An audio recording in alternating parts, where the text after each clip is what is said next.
ओम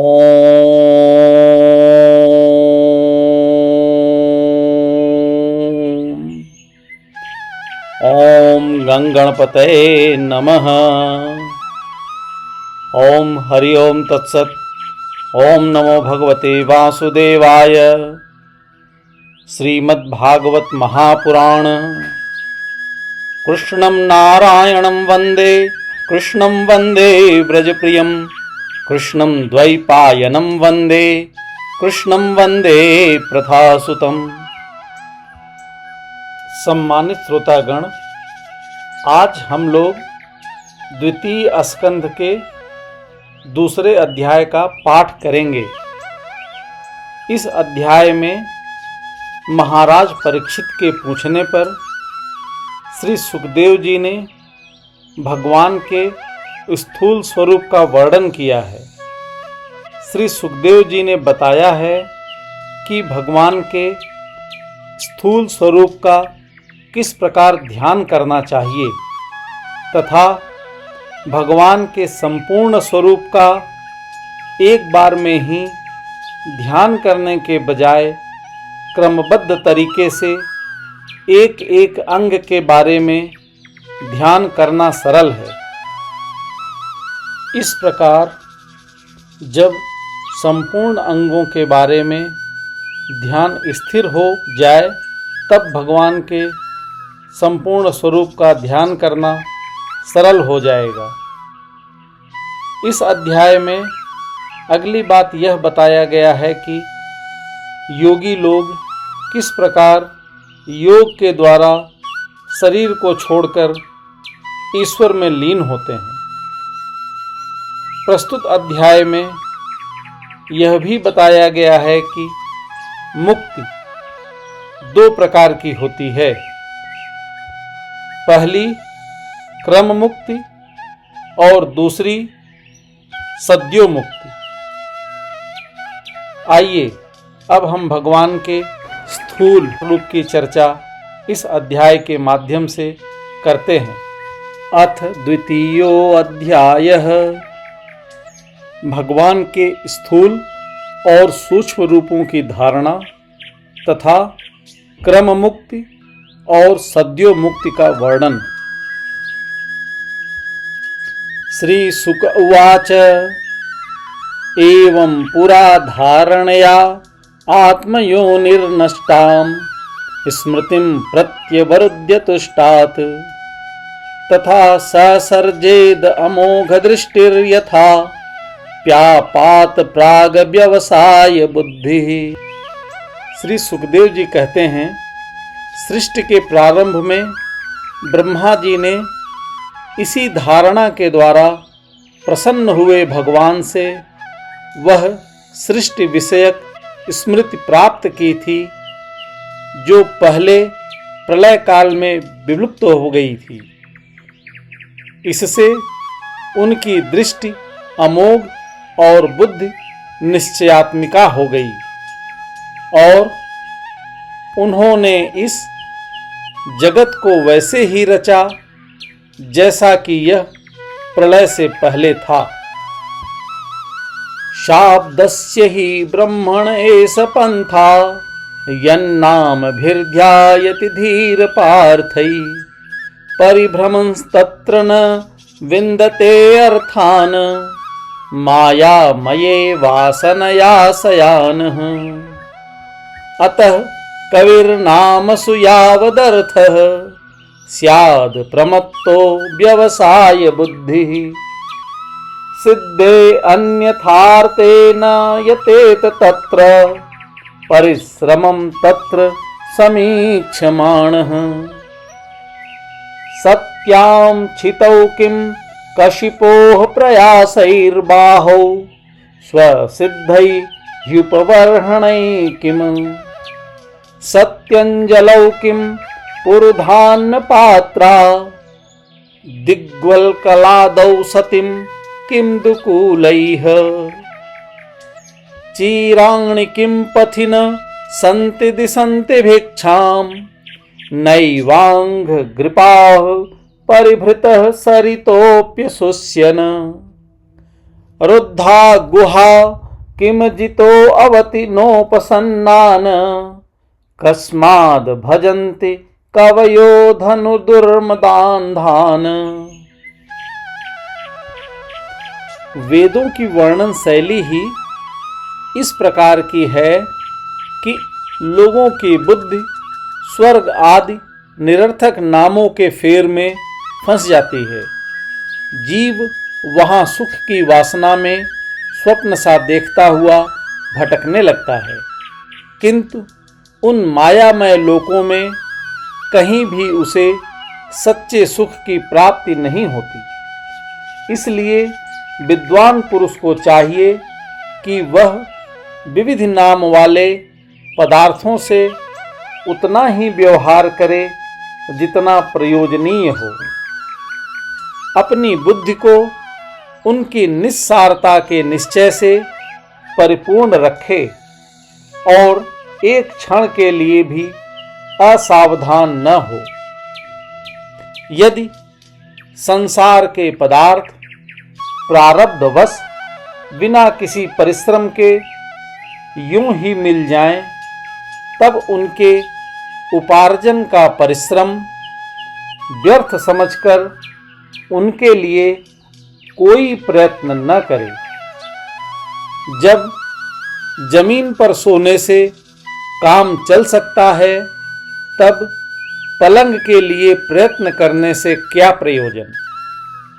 जब भुजाएं अपने को भगवान की कृपा से स्वयं ही मिली हुई हैं, तब तकियों की क्या आवश्यकता। जब अंजलि से काम चल सकता है, तब बहुत से बर्तन क्यों बटोरें। वृक्ष की छाल पहनकर या वस्त्रहीन रहकर भी यदि जीवन धारण किया जा सकता है, तो वस्त्रों की क्या आवश्यकता। पहनने को क्या रास्तों में चिथड़े नहीं हैं। भूख लगने पर दूसरों के लिए ही शरीर धारण करने वाले वृक्ष क्या फल फूल की भिक्षा नहीं देते। जल चाहने वालों के लिए नदियां क्या बिल्कुल सूख गई हैं। रहने के लिए क्या पहाड़ों की गुफाएं बंद कर दी गई हैं। अरे भाई, सब न सही, क्या भगवान भी अपने शरणागतों की रक्षा नहीं करते। ऐसी स्थिति में बुद्धिमान लोग भी धन के नशे में चूर घमंडी धनियों की चापलूसी क्यों करते हैं। एवं स्वचित्ते स्वत एव सिद्ध आत्मा प्रियोर्थो भगवान अनंतः तम निवृतो नियतार्थो भजेत संसार हेतु परमश्च यत्र कस्ताम त्वनादृत्य परानुचिन्तामृते पशून् सतीं नाम युञ्जात पश्यन् जनं पतितं वैतरण्यां स्वकर्मजान् परितापाञ्जुषाणम्। इस प्रकार विरक्त हो जाने पर अपने हृदय में नित्य विराजमान स्वतः सिद्ध आत्मस्वरूप परम प्रियतम परम सत्य जो अनंत भगवान हैं, बड़े प्रेम और आनंद से दृढ़ निश्चय करके उन्हीं का भजन करें, क्योंकि उनके भजन से जन्म मृत्यु के चक्कर में डालने वाले अज्ञान का नाश हो जाता है। पशुओं की बात तो अलग है, परंतु मनुष्यों में भला ऐसा कौन है जो लोगों को इस संसार रूपी वैतरणी नदी में गिरकर अपने कर्मजन्य दुखों को भोगते हुए देखकर भी भगवान का मंगलमय चिंतन नहीं करेगा। इन असत विषय भोगों में ही अपने चित्त को भटकने देगा। केचित स्वदेहांत हृदयावकाशे प्रादेश मात्रं पुरुषं वसंतं चतुर्भुजं कंजरथांगशंखगदाधरं धारणया स्मरन्ति प्रसन्नवक्त्रं नलिनायते क्षणं कदम्बकिञ्जल्क पिसंगवाससं लसन्महारत्न हिरण्यमयान्गन्धं स्फुरन्महारत्न किरीटकुण्डलम् उन्निद्रहित पंकज कर्णिकालये योगेश्वरास्थापित पादपल्लवम् श्रीलक्ष्मणं कौस्तुभरत्नकन्धरम् अम्लान लक्ष्मा वनमालया आचितम् विभूषितं मेखलयाङ्गुलीयैकैर्महाधनैर्नूपुर कंकणादिभिः स्निग्धामलाकुञ्चितनीलकुन्तलैर्विरोचमानानां हासपेशलम् अदीनलीला हसिते क्षणोल्लसद् भ्रूभृङ्ग संसूचित भूर्यमनुग्रहम् इच्छेत चिन्तामय मेनमीश्वरम् यावन्मनो धारणयावतिष्ठते। कोई कोई साधक अपने शरीर के भीतर हृदयाकाश में विराजमान भगवान के प्रादेश मात्र स्वरूप की धारणा करते हैं। वे ऐसा ध्यान करते हैं कि भगवान की चार भुजाओं में शंख, चक्र, गदा और पद्म हैं। उनके मुख पर प्रसन्नता झलक रही है। कमल के समान विशाल और कोमल नेत्र हैं। कदम्ब के पुष्प की केसर के समान पीला वस्त्र धारण किए हुए हैं। भुजाओं में श्रेष्ठ रत्नों से जड़े हुए सोने के बाजूबंद शोभायमान हैं। सिर पर बड़ा ही सुंदर मुकुट और कानों में कुंडल हैं, जिनमें जड़े हुए बहुमूल्य रत्न जगमगा रहे हैं। उनके चरण कमल योगेश्वरों के खिले हुए हृदय कमल की कर्णिका पर विराजित हैं। उनके हृदय पर श्री वत्स का चिन्ह एक सुनहरी रेखा है। गले में कौस्तुभ मणि लटक रही है। वक्षस्थल कभी न कुम्हलाने वाली वनमाला से घिरा हुआ है। वे कमर में करधनी, अंगुलियों में बहुमूल्य अंगूठी, चरणों में नुपुर और हाथों में कंगन आदि आभूषण धारण किए हुए हैं। उनके बालों की लटें बहुत चिकनी, निर्मल, घुंघराली और नीली हैं। उनका मुख कमल मंद मंद मुस्कान से खिल रहा है। लीलापूर्ण उन्मुक्त हास्य और चितवन से शोभायमान भौहों के द्वारा वे भक्तजनों पर अनंत अनुग्रह की वर्षा कर रहे हैं। जब तक मन इस धारणा के द्वारा स्थिर न हो जाए, तब तक बार बार इन चिंतन स्वरूप भगवान को देखते रहने की चेष्टा करनी चाहिए। एकैकशो अंगानि धियानुभावयेत पादादि यावद्वसितं गदाभृतः जितं जितं अस्थानं पोह्य धारयेत परं परं शुद्धयति धीर्यथा यथा यावन्न जायते परावरेऽस्मिन् विश्वेश्वरे दृष्टरि भक्तियोगः तावत् अस्थवीयः पुरुषस्य रूपं क्रियावसाने प्रयतः स्मरेत।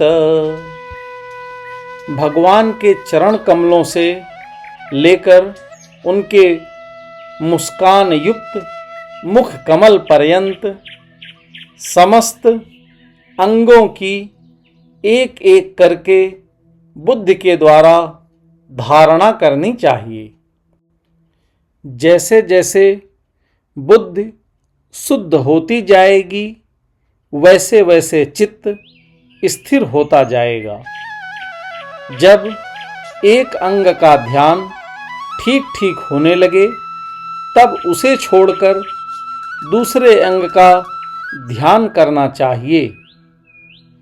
ये विश्वेश्वर भगवान दृश्य नहीं दृष्टा हैं। सगुण निर्गुण सब कुछ इन्हीं का स्वरूप है। जब तक इनमें अनंत प्रेममय भक्ति योग न हो जाए तब तक साधक को नित्य नैमित्त कर्मों के बाद एकाग्रता से भगवान के उपर्युक्त स्थूल स्वरूप का ही चिंतन करना चाहिए। स्थिरं सुखं चासन्नमाश्रितो यतिर्यदा जिहासुरिमं अंगलोकं काले च देशे च मनो न सज्जयेत प्राणान् नियच्छेन्मनसा जितासुः। मनः स्वबुद्धध्यामलया नियम्य क्षेत्रज्ञयेतां निनयेत तमात्मनि आत्मानमात्यन्यवरुध्य धीरो लब्धोपशान्तिर्विरमेत कृत्यात्। न यत्र कालो अनिमिषां परः प्रभुः कुतो न देवा जगतान्न ईशिरे। न यत्र सत्वं न रजस्तमश्च न वै विकारो न महान् प्रधानम्। परं परं वैष्णवमामनन्ति तद् यन्नेति नेतीत्यत दुत्सिसृच्छवः। विसृज्य दौरात्म्यमनन्यसौहृदा हृदोपगुह्याद् पदं पदे पदे। हे परीक्षित, जब योगी पुरुष इस मनुष्य लोक को छोड़ना चाहे तब देश और काल में मन को न लगाए। सुखपूर्वक स्थिर आसन से बैठकर प्राणों को जीतकर मन से इंद्रियों का संयम करे। तदनंतर अपनी निर्मल बुद्धि से मन को नियमित करके मन के साथ बुद्धि को क्षेत्रज्ञ में और क्षेत्रज्ञ को अंतरात्मा में लीन कर दे।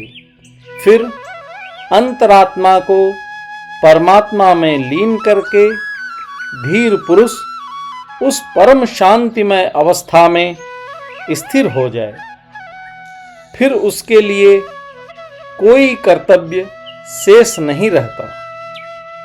इस अवस्था में सत्वगुण भी नहीं है, फिर रजोगुण और तमोगुण की तो बात ही क्या है। अहंकार, महत्त्व और प्रकृति का भी वहाँ अस्तित्व नहीं है। उस स्थिति में जब देवताओं के नियामक काल की भी दाल नहीं गलती तब देवता और उनके अधीन रहने वाले प्राणी तो रह ही कैसे सकते हैं। योगी लोग यह नहीं इस प्रकार परमात्मा से भिन्न पदार्थों का त्याग करना चाहते हैं और शरीर तथा उनके संबंधी पदार्थों में आत्मबुद्धि का त्याग करके हृदय के द्वारा पद पद पर भगवान के जिस परम पूज्य स्वरूप का आलिंगन करते हुए अनन्य प्रेम से परिपूर्ण रहते हैं, वही भगवान विष्णु का परम पद है। इस विषय में समस्त शास्त्रों की सम्मति है। इत्थं मुनिस्तु परमेद व्यवस्थितो विज्ञान दिग्वीर्य सुरंधिताशयः स्वपार्षण्णा अपीड्य गुदं ततो नीलम् अस्थानेषु खटशून्नमयेज्जितक्लमः नाभ्याः स्थितं हृदयतिरोप्य तस्मादु दाननगत्योर्यसि तं नयेन मुनिः ततो अनुसन्धाय धिया मनस्वी स्वतालुमूलं सनकैर्नयेत तस्माद्भ्रुवोरन्तरमुन्नयेत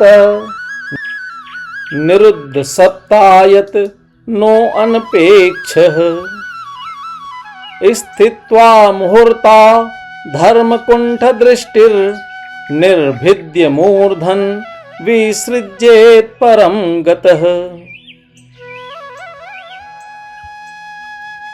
ज्ञान दृष्टि के बल से जिसके चित्त की वासना नष्ट हो गई है, उस ब्रह्मनिष्ठ योगी को इस प्रकार अपने शरीर का त्याग करना चाहिए। पहले एड़ी से अपनी गुदा को दबाकर स्थिर हो जाए और तब बिना घबराहट के प्राण वायु को खड चक्र भेदन की रीति से ऊपर ले जाए।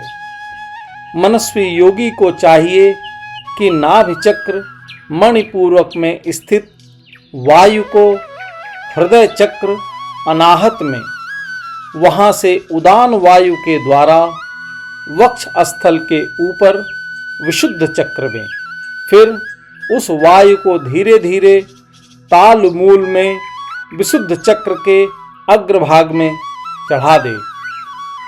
तदनंतर 2 आंख, 2 कान, 2 नासा छिद्र और मुख, इन 7 छिद्रों को रोककर उस ताल मूल में स्थित वायु को भौहों के बीच आज्ञा चक्र में ले जाए।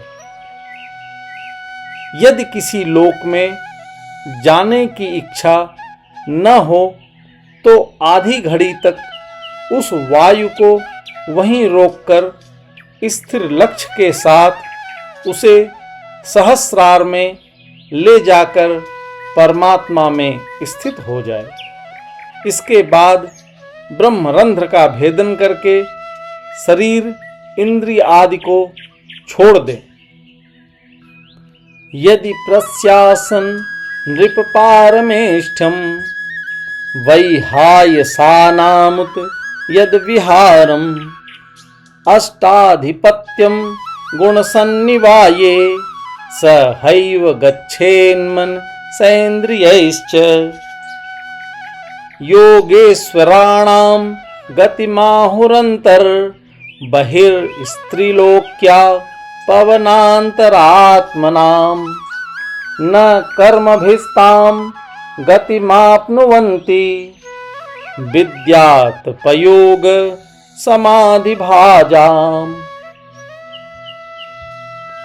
वैश्वानरं याति विहाय सागतः सुषुम्णया ब्रह्मपथेन शोचिसा विधूतकल्कोऽथ हरेरुदस्तात् प्रयाति चक्रम नृप शैशुमानम। हे परीक्षित, यदि योगी की इच्छा हो कि मैं ब्रह्मलोक में जाऊं, 8 सिद्धियां प्राप्त करके आकाशचारी सिद्धों के साथ विहार करूं अथवा त्रिगुणमय ब्रह्मांड के किसी भी प्रदेश में विचरण करूं, तो उसे मन और इंद्रियों को साथ ही लेकर शरीर से निकलना चाहिए। योगियों का शरीर वायु की भांति सूक्ष्म होता है। उपासना, तपस्या, योग और ज्ञान का सेवन करने वाले योगियों को त्रिलोकी के बाहर और भीतर सर्वत्र स्वच्छंद रूप से विचरण करने का अधिकार होता है। केवल कर्मों के द्वारा इस प्रकार बेरोक टोक विचरना नहीं हो सकता। हे परीक्षित, योगी ज्योतिर्मय मार्ग सुषुम्ना के द्वारा जब ब्रह्मलोक के लिए प्रस्थान करता है, तब पहले वह आकाश मार्ग से अग्निलोक में जाता है। वहाँ उसके बचे खुचे मल भी जल जाते हैं। इसके बाद वह वहाँ से ऊपर भगवान श्री हरि के शिशुमार नामक ज्योतिर्मय चक्र पर पहुँचता है।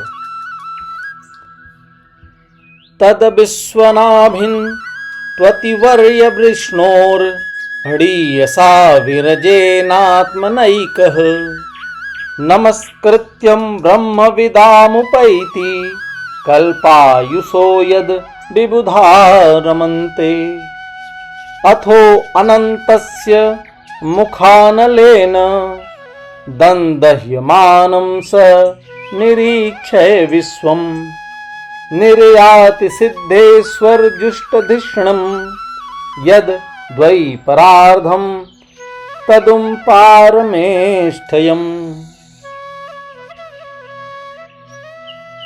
भगवान विष्णु का यह शिशुमार चक्र विश्व ब्रह्मांड के भ्रमण का केंद्र है।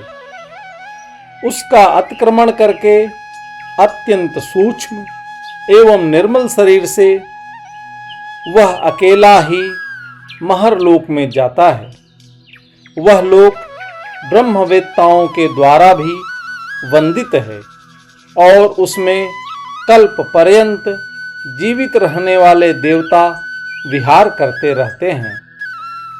फिर जब प्रलय का समय आता है, तब नीचे के लोगों को शेष के मुख से निकली हुई आग के द्वारा भस्म होते देख वह ब्रह्मलोक में चला जाता है। जिस ब्रह्मलोक में बड़े बड़े सिद्धेश्वर विमानों पर निवास करते हैं, उस ब्रह्मलोक की आयु ब्रह्मा की आयु के समान ही 2 परार्ध की है। न यत्र शोको न जरा न मृत्युर नातिर्न चोद्वेग ऋते कुतश्चित् यच्चित्तो अधः कृपया निदन्विदां दुरंत दुख प्रभावानु दर्शनात्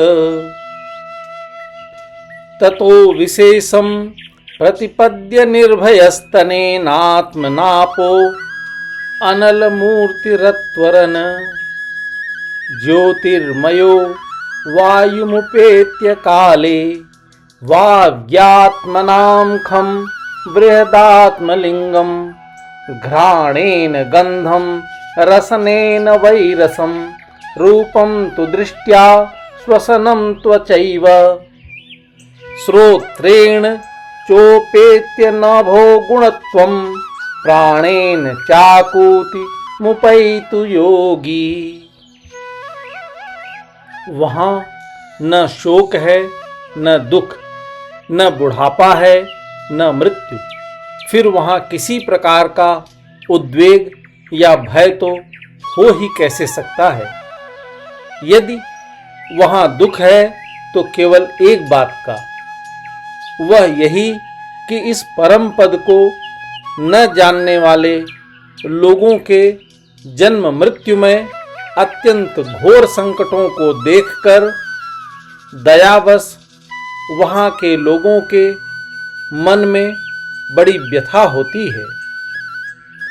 सत्यलोक में पहुँचने के पश्चात वह योगी निर्भय होकर अपने सूक्ष्म शरीर को पृथ्वी से मिला देता है और फिर उतावली न करते हुए 7 आवरणों का भेदन करता है।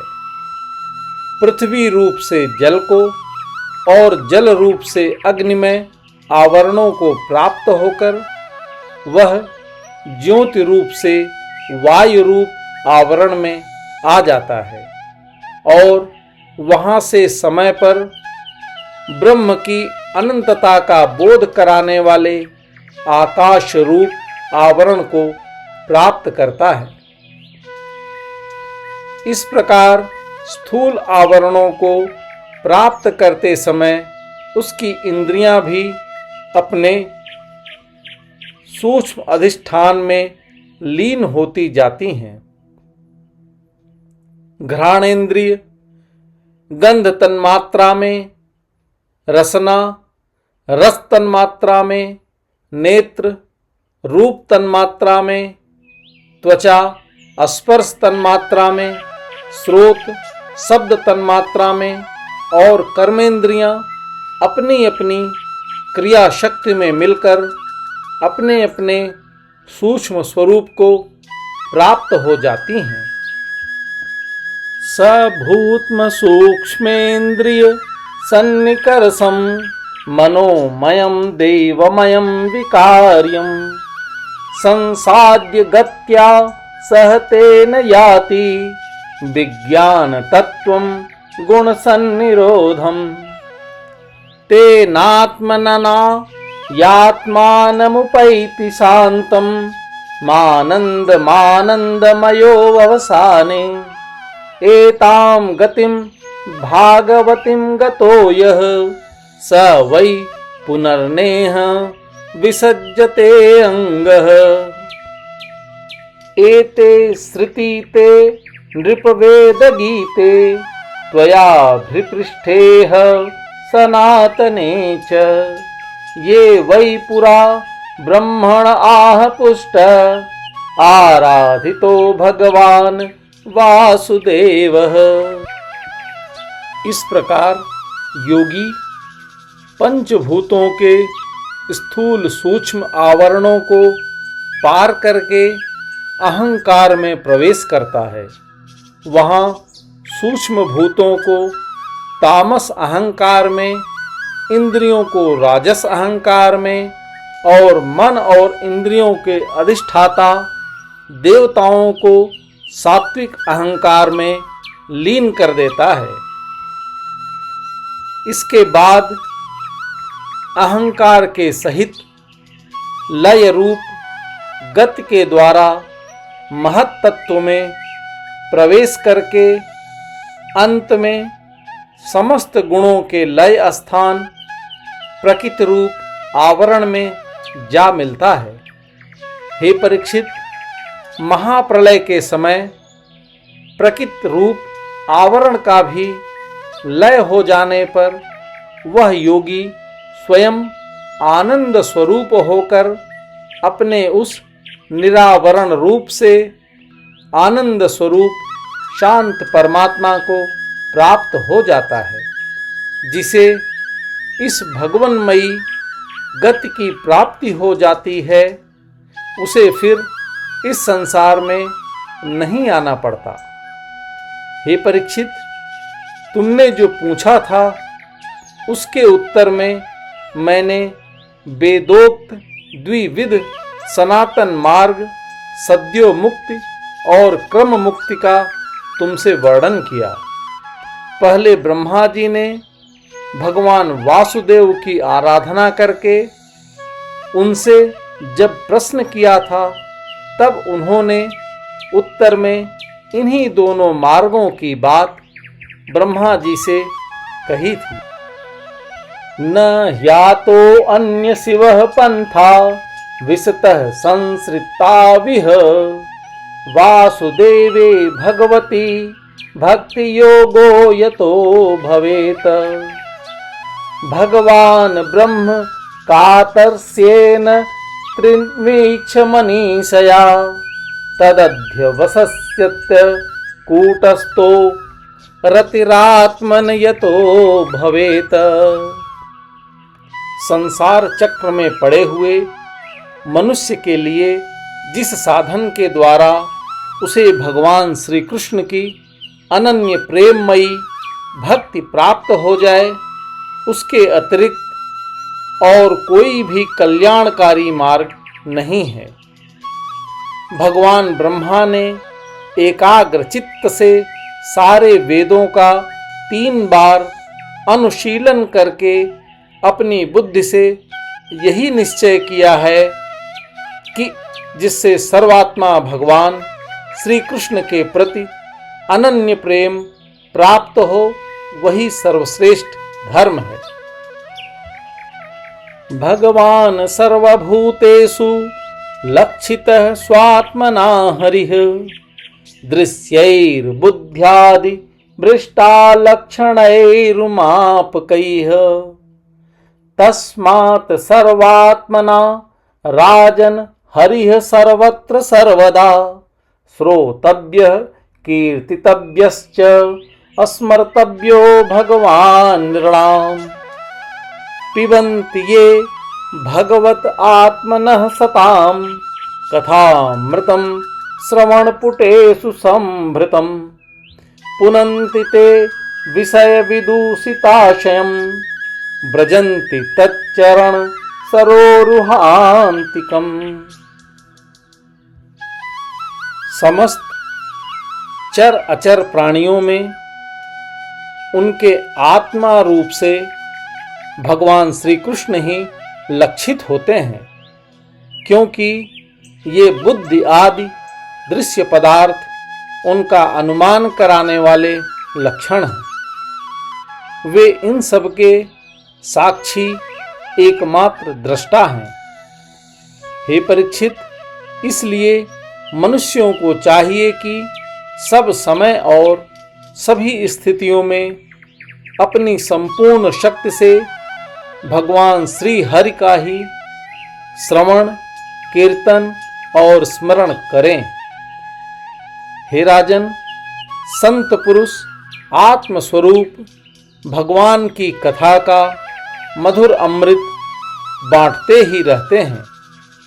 जो अपने कान के दोनों में भर भर कर उनका पान करते हैं, उनके हृदयों से विषयों का विषैला प्रभाव जाता रहता है, वह शुद्ध हो जाता है और वे भगवान श्री कृष्ण के चरण कमलों की सन्निधि प्राप्त कर लेते हैं।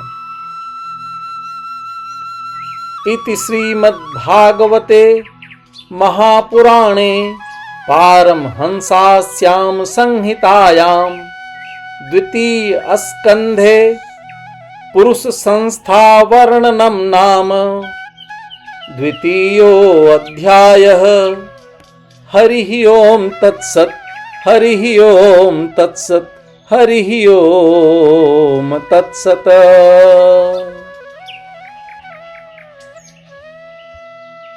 कृपया लाइक, शेयर और सब्सक्राइब करें।